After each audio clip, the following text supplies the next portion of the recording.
Today was a maximum effort bench press session. I started off with 3 board bench pressing. This strengthens your mid-range, and if you have problems off the chest and then you get like halfway and the bar starts to stall, this is the exercise to do. So start with 95 pounds, then I went to 135.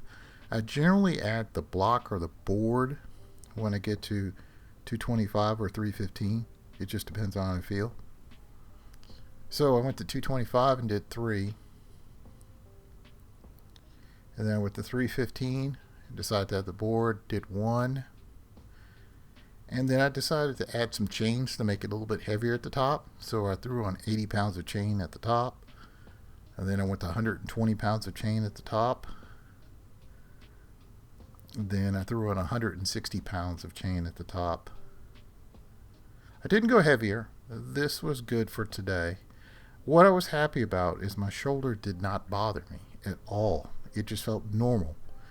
So I did a set with 315 for 3 and 365 to conclude it. I figure what I'll do is I'll just add weight next time.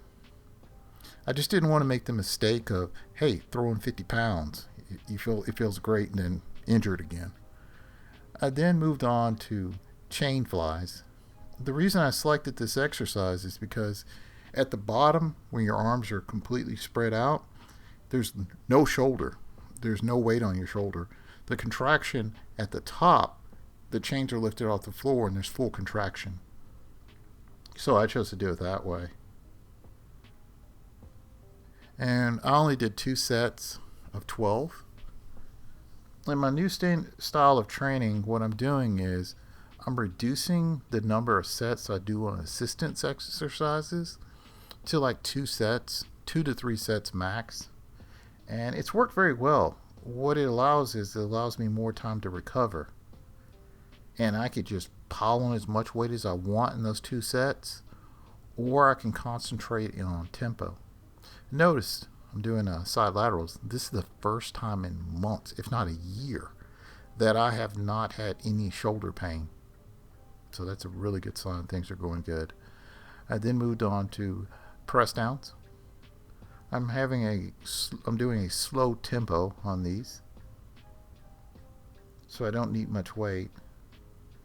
I'm really concentrating on working the muscles on the assistance, not so much just throwing weight up all the time. And I think this is working out good. I did 2 sets of 12, and then I did chain extensions. I do like these. These are a little different. The chains are on the floor. There's no resistance at the bottom, but as my arms go up, more resistance. So I did 2 sets of 10 on these. And then I'm going to conclude the session with, pull-downs, 2 sets of 12. Thank you for watching. If you have any comments or questions, please leave them below.